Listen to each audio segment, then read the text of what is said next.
আমাদের সামনের ফ্ল্যাটের আন্টি আঙ্কেল ভালোবেসে একে অপরকে বিয়ে করেছিল। 6 বছরের সংসার জীবনে কেউই কখনোই তাদের মধ্যে ঝামেলা দেখে নাই। তাদের সংসারটা এলোমেলো হয়ে যায়। ঘটনা শুরু হয় 2021 সাল থেকে। সুমি আন্টি তার পাশের ফ্ল্যাটের রুমি আন্টির সাথে বন্ধুত্ব করে, একে অপরের বাসায় নিয়মিত যাওয়া আসাও করে। এরপরে তারা দুই বান্ধবী সিদ্ধান্ত নেয় তারা একই বাসায় সাবলেট থাকবে। তারপরে যেই বলা সেই কাজ। 2022 সালে তারা সাবলেট থাকা শুরু করে। দুই বান্ধবী সবকিছুই ম্যাচিং চলতো, জামা কাপড় জুতো কসমেটিক্স সবকিছুই ম্যাচিং নিত। সুমি আন্টির হাজবেন্ড মাসে প্রায় 30,000 টাকা ইনকাম করতো, আর রিমা আন্টির হাজবেন্ড মাসে প্রায় 20,000 টাকা ইনকাম করতো। সুমি আন্টির ছিল লাভ ম্যারেজ আর রিমা আন্টির ছিল অ্যারেঞ্জ ম্যারেজ। তারা দুইজন প্রায় 1.5 বছরের মতো সাবলেট থাকে। সুমি আন্টির জীবনের সবচেয়ে বড় ভুল ছিল সাবলেট থাকা। 2023 সালে সুমি আন্টি অনেকটাই অসুস্থ হয়ে যায়। তার বাপের বাড়িতে কিছুদিনের জন্য বেড়াতে যায়। ওই সময় রিমা আন্টির হাজবেন্ড গ্রামে যায় দরকারি কাজে। আর এই কয়দিনের মধ্যে সুমি আন্টির হাজবেন্ডের সাথে রিমা আন্টির গভীর সম্পর্ক হয়ে যায়। সুমি আন্টি গ্রাম থেকে যখন বাসায় আসে তখন দেখে তার হাজবেন্ডের আচার আচরণে অনেক পরিবর্তন হয়ে যায়। তিনি সুমি আন্টির সাথে সবসময় মিসবিহেভ করতো, পাশাপাশি ঘুমাতেও চাইতো না,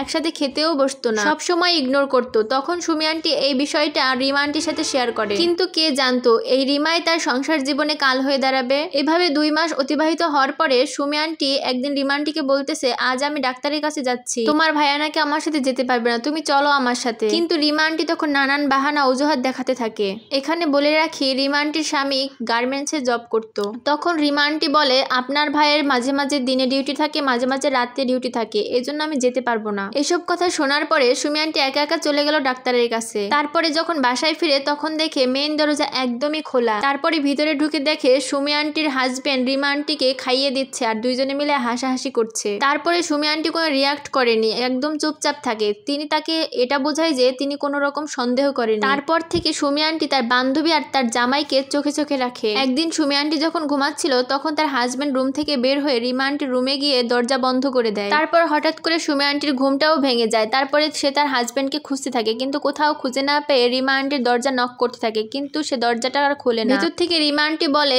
তার হাজবেন্ড নাকি ঘুমাচ্ছে, সে দরজা খুলতে পারবে না। কিন্তু সীমা আন্টি জানতো রিমা আন্টির হাজবেন্ড এখন অফিসে। তারপর সে তার হাজবেন্ডকে হাতে নাতে ধরার জন্য তার হাজবেন্ডের ফোনে একটা কল দেয়। তখনই ফোনটা রিমা আন্টির রুম থেকে বেজে ওঠে, আর ব্যাস ঝামেলা এখান থেকেই শুরু। যখন তারা দুজনে এক রুমে ধরা পড়ে তখন সুমি আন্টি আর নিজেকে কন্ট্রোল করে রাখতে পারে না, আর তখনই সে চিল্লাচিল্লি করে আশেপাশে সব মানুষ জড়ো হয়ে যায়। এতে সুমি আন্টির হাজবেন্ড অনেক ক্ষিপ্ত হয়ে যায়, রাগারাগি করে আর সুমি আন্টিকে অনেক মারধরও করে। ওই দিন সুমি আন্টির হাজবেন্ডকে পাশের ফ্ল্যাটের লোকজন এসে অনেক বকাঝকা করে আর অনেক কটু কথাও বলে। আর এদিকে রিমা আন্টির হাজবেন্ড বাসায় ফেরার পরে এসব ঘটনা শোনার পরে একদম পাগল প্রায়। রিমা আন্টির 2 জন ছেলে মেয়েও ছিল। এরপর রিমা আন্টির হাজবেন্ড সিদ্ধান্ত নেয় তারা বাসা ছেড়ে দিবে। আর তাছাড়া রিমা আন্টির সাথে অনেক ঝগড়া করে আর তাকে তালাক দিতেও চায়, কিন্তু রিমা আন্টি একদমই বাসা ছাড়তে চায় না। সে অনেক কান্নাকাটিও করে, সে মাপ চায়, সন্তানের দোহাই দেয় যেন তাকে তালাক না দেয়। এরপরে সুমি আন্টির বাবার বাড়ির থেকে কোনো লোক আসে না, কিন্তু তার শ্বশুর বাড়ির থেকে অনেক লোক আসে। বাবার বাড়ির থেকে লোক না আসার কারণ হলো তাদের বিয়েটা কেউই মেনে নেয়নি, তাদের লাভ ম্যারেজ ছিল তাই।